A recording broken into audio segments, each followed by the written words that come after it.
This past weekend at UFC San Antonio, it was announced that Donald Cowboy Cerrone will be inducted into the UFC Hall of Fame. I've heard of some people out there debating whether or not he should be in the Hall of Fame, and I get that conversation. But for me, that argument is neither here nor there, because whether or not you think he's Hall of Fame worthy or not, he definitely deserves proper recognition for what he's contributed to the sport one way or the other. MMA moves fast. Too fast almost. With so many events in the calendar year, so many different fighters and storylines both from individual fighters and the promotion itself, as each year goes by, more and more notable things in this sport, fighters included, go unnoticed and underappreciated. So it's nice to see Cowboy get some acknowledgement before time separates him from this sport more than it already has.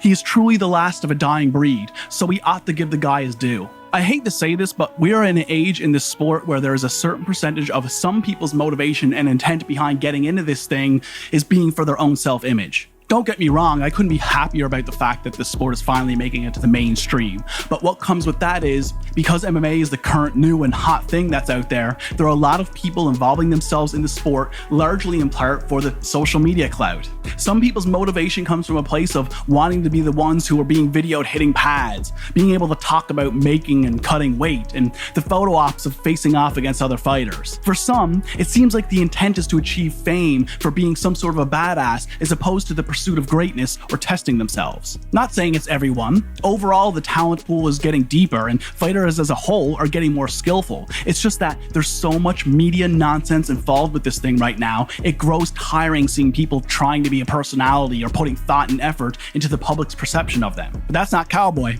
He's as authentic as it gets. The nickname doesn't represent a gimmick, it represents who Cerrone is to the core. He was fighting long before it was the cool and popular thing to do, and he did it because he was a fighter. And if he wasn't able to get put in a cage to do it, he was likely going to end up doing it somewhere else. He had the attitude and the persona of a cowboy street-slugging man, but the martial arts expertise that had him competing amongst the best fighters on the face of the planet. He has many, but one of his greatest qualities is that he's truly down to fight whenever and against whoever.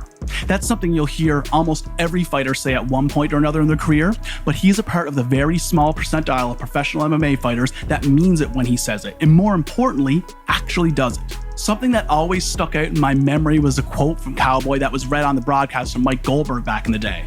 When asked if he had any issues competing against a certain fighter, Cowboy remarked that he'll fight any man. He would even fight Leonard Garcia, and that man was like a brother to him. Historically, the only caveat on whether or not Cowboy accepts a fight is whether his grandmother is free to attend.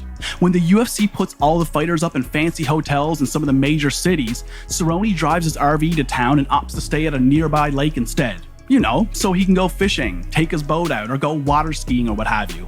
It doesn't get any more wholesome than that. He literally is a cowboy that lives on a farm and raises chickens, cows, horses, hens, goats, and pigs. He never got into this thing because of his self-image. The general population did not care about MMA back in 2003 when he had his first pro boxing fight, or in 2005 when he was fighting Muay Thai. The Western audience didn't even know what the hell Muay Thai was. He came to this sport because he was a true fighter, through and through. And he's been fighting the top talent in the most talent-rich division of the sport from the very beginning, producing so many memorable fights and moments, whether he won or lost. This man has fought Benson Henderson, Charles Oliveira, Nate Diaz, RDA, Anthony Pettis, Edson Barboza, Jim Miller, Eddie Alvarez, Robbie Lawler, Jorge Masvidal, Leon Edwards, Conor McGregor, Justin Gaethje, and Tony Ferguson to name a few.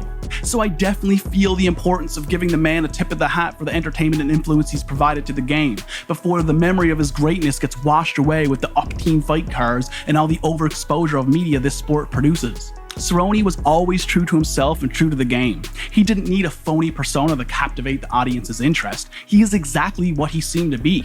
He just happened to be naturally more interesting than all the fighters out there trying to craft their public image. That authenticity resonated with the fan base, and he's one of the most loved fighters in the game because of it. Not to mention that he's one of the most entertaining fighters the sport has ever produced. A technical kickboxer that stood in the pocket and threw down, largely because he believed his skills were better and he always had the ability to win that way, in large in part just on principle. And he always had underrated jiu-jitsu, mostly because of his work on the feet overshadowed that part of his game, but he was always incredibly dangerous off his back as well. Anyone who is a fan of the sport owes him a debt of gratitude for his contributions over the years. He exemplified what it is to be a fighter during a significant time of growth of the sport, and it's guys like him that's responsible for bringing in the fans during those pivotal years. He's inspired fans and up-and-coming fighters alike, and there will never be another like him.